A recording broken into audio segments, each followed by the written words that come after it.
everybody. 1957.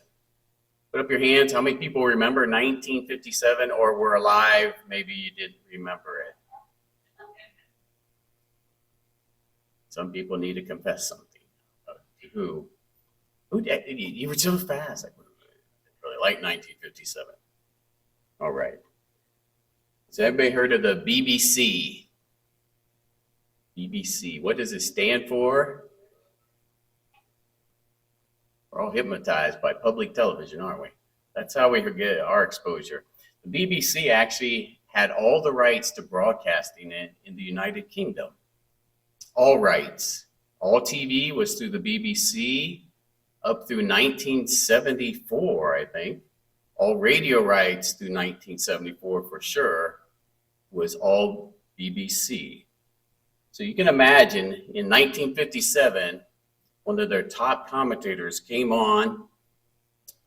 In 57, they didn't know a lot of stuff in the world, And he said, spaghetti comes from trees.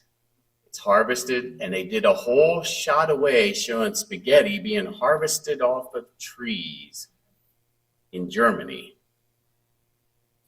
And they were taking these things down. It looked like they were pulling these plants down and opening them up. They were full of spaghetti noodles, and they were shredding them out and all this. And if somebody called the BBC to ask about this, they responded, oh, yes, yes. And people were asking for the recipe and where they could order the spaghetti and from the spaghetti trees. And they all answered where they could go to get it. Now, this was April 1st, 1957, and it was a prank. But because of the level of the people involved, and this really hadn't occurred with the national broadcasting things doing the prank before, so people believed it. A lot of people didn't know where spaghetti came from. They just had started eating it in the UK, started becoming popular, not like today. We all have pasta maker. But this was marked as one of the beginning points of disbelief with the media in the United Kingdom. And people, said this is when they start realizing the media could not be trusted fully. It was just an April prank. Now, for the United States, they said the disbelief with government and media started with the Watergate. Up to this point, everybody believed what the government said was factual. And no one just could think that somebody might not be telling them the truth from the top level. So sadly say all the people in this thing, you've been raised in a generation of, you really don't trust media and the government fully. You might trust a lot of things. I think they're going to rebuild that bridge. I think. But as we get older, we start realizing the things we thought were trustworthy weren't. I listed in the children's story, like I used to believe if the doctor said something, it was authentic. Now I know the doctor is as good as the year he graduated from medical school. So if they study a certain method then, that's probably what he uses now. Now, if the next year they came out with something different, well, he probably doesn't know that, or he didn't go to the class to upgrade himself. A few do. This is generalities. Family and friends. I told the lovely story that everybody's still grossed out by. A betrayal by a friend. But all of us, I think, if we think back, we know where we've been betrayed by family, friends, people that we thought, oh, this person has my best interest at heart. I'm not going to survey, but a number of you have been divorced. That's usually because of a betrayal of some sort. A number of you have been victimized in your life. That's a betrayal. I'm in that number. I've been victimized. The trouble with that is it starts making you not trust other people. most victims don't trust anything. They don't trust other people. They don't trust people they should trust. Law enforcement. Now, I was in not Dallas, what's the next town over? Austin, Texas. And I was at an event, and the police were hired as off-duty as security for the event. And this was in the 80s, and I was part of the group that had to clear people out of rooms after parties, like the big parties they have. Imagine like New Year's Eve. And I was part of the security detail that had the fun job of making people under the influence of alcohol leave a room. Fun is in quotes because people just don't want a party to end. And as I was cleaning the room and clearing it with this big guy, he was really big, and we got everybody out without any problem. I put my arm around him like, hey, good job. And he put me in a chokehold and tried to run my head into the door. Now, I did not have any beverages to impede me so I could stop myself, but if I had, I would have been smashed into the door. And I thought, wow, he's an off-duty police officer. I trusted him. And he just almost smashed my head into the door for something I didn't think was very demanding that response. So I went to the front desk and I said, I think this person is having thing. You should really check on taking this guy off your security thing, or at least talking to him. We'll see what he had a bad day. While I'm there, this person came down, another person, it said, one of your security has kicked in the door of a room in your hotel because they wouldn't open the door to him when they had a party going on. And lo and behold, it was the same man I was talking about. And somebody said, well, he's off-duty police officer. We'll ask him to leave. But they seemed a little afraid of him as well.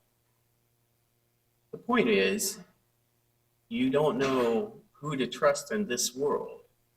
And sometimes you can't trust the people you're supposed to trust because there's corruption. They had a bad day that day. They're sharing it. There's people that use their titles and stuff for the wrong reasons. There's abuse of the system. And we're going to go into the political arena here. It's already started. And the message will be, don't trust anything you see or hear from the other side. Only trust me, whoever the me is. And at one point, I think we all realized, wow, I don't think I can trust either of the sides. I'm not sure I should. So how do we ground ourselves in this world?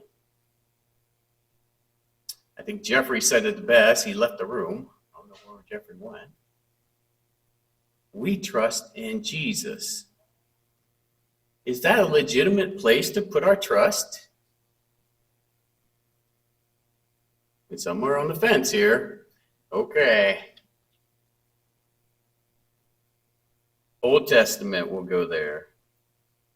Isaiah 12:2, surely God is my salvation. I will trust and not be afraid. Isn't that the purpose, trust? The Lord and the Lord himself is my strength and my defense. He has become my salvation. Have you ever come up to a red light and somebody flies right through it as it's green for you, but somebody comes through the red light side? It used to be a real rare occurrence. I can tell you, probably in the last month, I've seen it 2 or 3 times in the last month. Don't you trust people to stop at the red light? What happens if they don't? It's on the news sometimes, or you see a dent in the side of a car, and you wonder, how did that happen? And they're also a little afraid. There was this joke that the guy told. He went over to Egypt, And he said he went and got in a taxi in Egypt, and he was flying along, and the guy came up to a red light, and he flew through, and he said, "You didn't stop for that red light." And he said, "My brother never stops for the red light, neither do I." And he flying through another one. He said the same thing. "My brother never stops, and neither do I." And all of a sudden, he came up to a green light, and he slammed on the brakes real hard. I go, "What are you doing?" He said, "I don't know if my brother's coming the other way."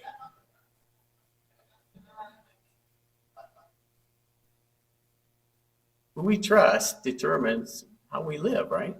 And when you can't trust anything, then you live in a state of fear. You're afraid, right?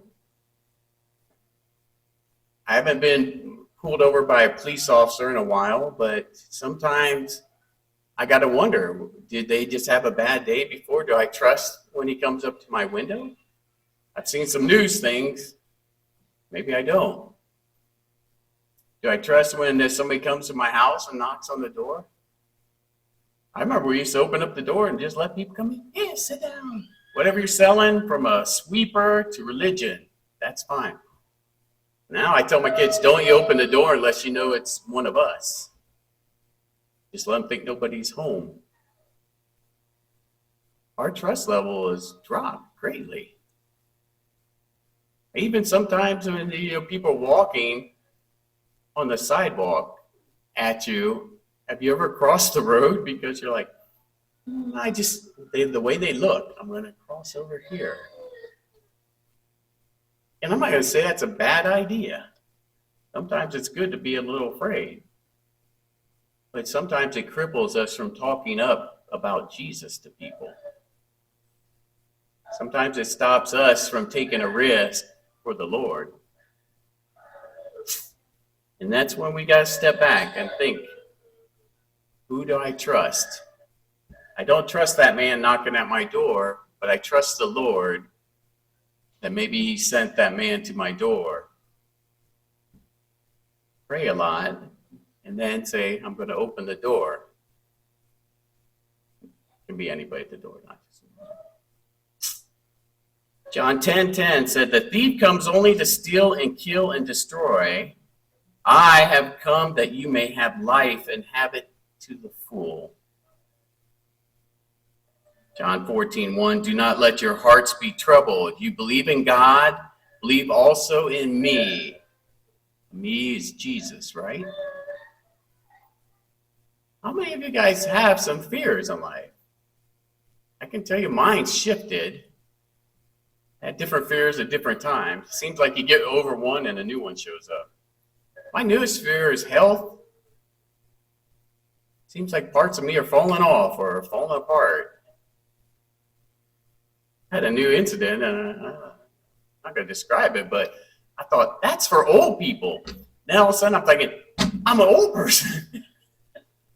As pointed out to my wife, she said, you're closer to 60 than you think. And I said, oh, okay, no, not till you pointed it out. I didn't feel that way. And she don't feel closer to the other decade that she's close to. But my worries aren't things. When I was younger, I worried about death sometimes. Because I grew up in the nuclear age where, the other side, they're going to drop the bomb on us and get us. Ooh, what are we going to do? We can't stop that. They have submarines that can move. I had all this anxiety about nuclear war when I was a kid, like 12, 13, 14. Now I'm shifted, I'm like, oh, I am afraid of dying, but it's because I'm afraid of leaving people here. I'm afraid what's going to happen. What are they going to do? What decisions are they going to make? Who's going to change the tire on their car if it goes flat? Or their timing belt? Who's going to take care of them if they have a question and I'm not here? So my fear of death is now my fear of death of leaving people behind. But I still have the fear.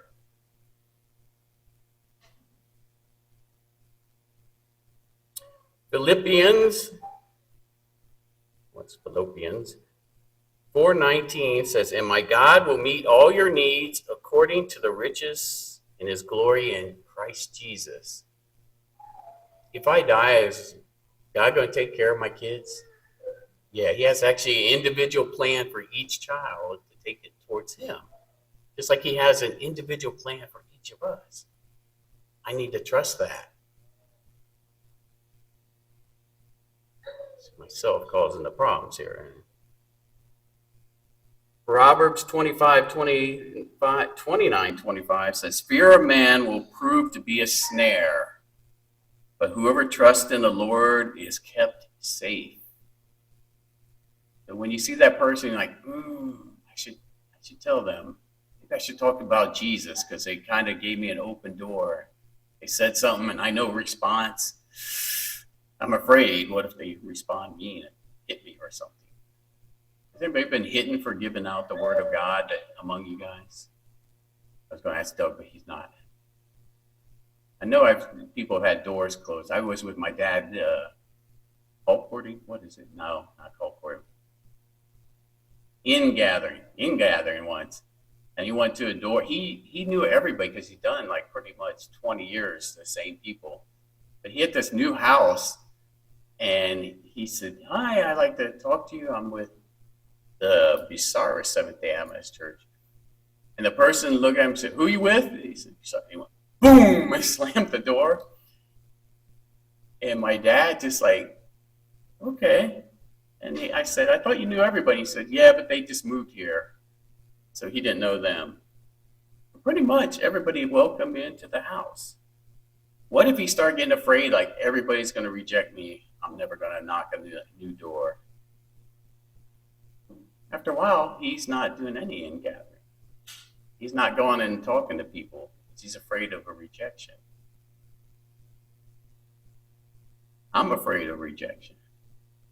I sat at a table last night. My wife had a great time, though, and stuff. And it was nice. I mean, if you get invited to a Jewish Siddur, and it's the Passover meal, please go. Please go. You'll be blessed. And you'll find that there's things, it's nice. The Jewish religion, we're layered on top of that. Christianity is layered on top of the Jewish religion. One of the rarest like religious phenomena is that another religion fully sits on top of another religion. But there was things, and they would say stuff. They gave the blessing for the Sabbath, and they gave the blessing for the Torah, which is the first 5 books in the Bible. And the things they were saying, I'm like, I know this, but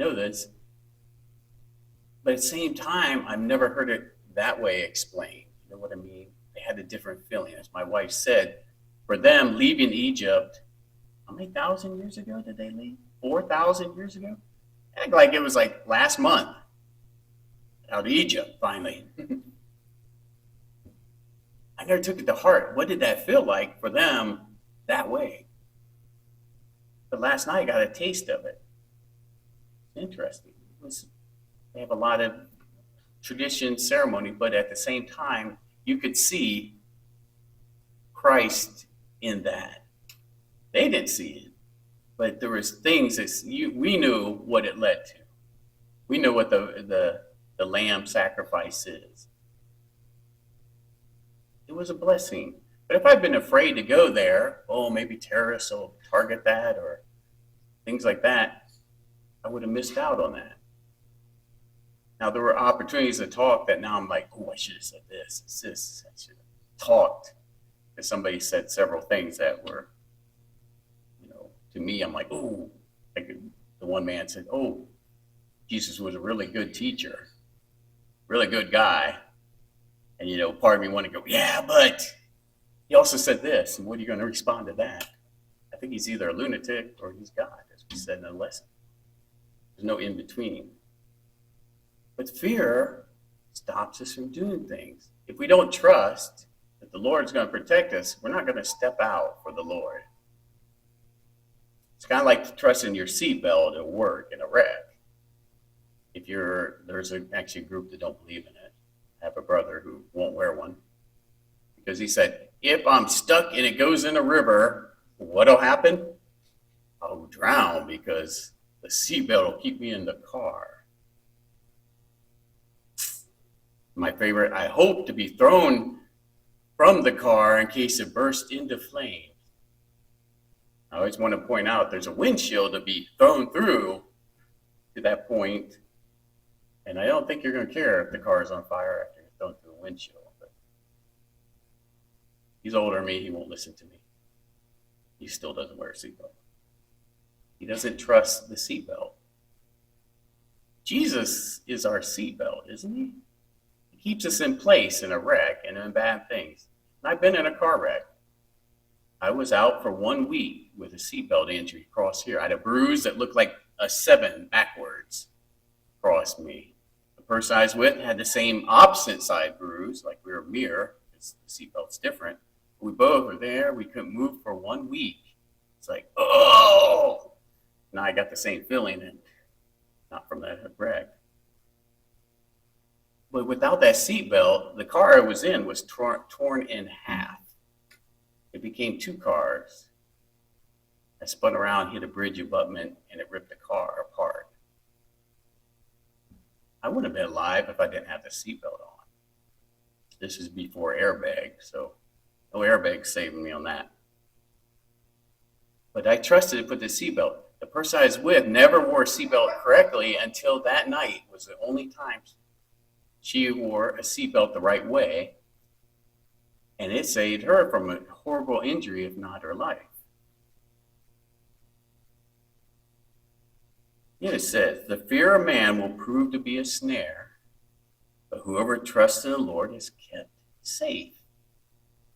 Does that mean we won't die? No, we might die on this earth. We might do something. There's many martyrs. My favorite one was when I was young, because a friend of mine pointed out, I wanted to be a missionary pilot. My friend Joe Fralick, he wanted to be a missionary, but I didn't think that was in me. So I'm like, I'll be your pilot. I'll fly you into these places and fly you out. Well, the biggest story was the whole missionary group that was killed by the natives in South America. And the person who found them was a missionary pilot. And so my friend Joe said, so you're going to come and see if I'm alive or dead? Is that why? I said, well, yeah, I would report that if I found that. But I don't want to be the missionary. No, I'll be the missionary now. But the thing was, that whole group was killed because there was a tribe that believed that violence was the solution. If you had an argument with somebody, you stabbed him with a spear, no matter what the argument was. And this tribe was so feared that all the people around it, if they seen them, they would shoot and try to kill them. Shoot machine guns, by the way. So that was just the thing. And that was their religion, so to speak, was somebody wrong you, kill them. You stab them with a spear. Even later, you regret it. And so the missionaries, something had happened, and they killed those missionaries. Now, here's the thing. The Lord doesn't stop. The son of one of those missionaries went back to that same tribe and converted them all to Christianity. He hangs out with the murderer of his father, and they go on tour together. You trust in the Lord? That's trust in the Lord. They go on tours. They've been through the U.S. together talking. And he's told him, he said to his son, he said, we have a thing where you jump the light. That means when you die, you pass over to a better world. That was our belief. So when I killed your father, I seen he jumped the light before he was dead. Meaning he had no pain or worry. And he said, that made me think something's wrong with this whole system. And then when you came back, we accepted you. So his death of his father in that group had opened the door for them to hear about Christ because of the way they died. So you can trust that you won't die, but you might, because the Lord might use it for a way to open up to others.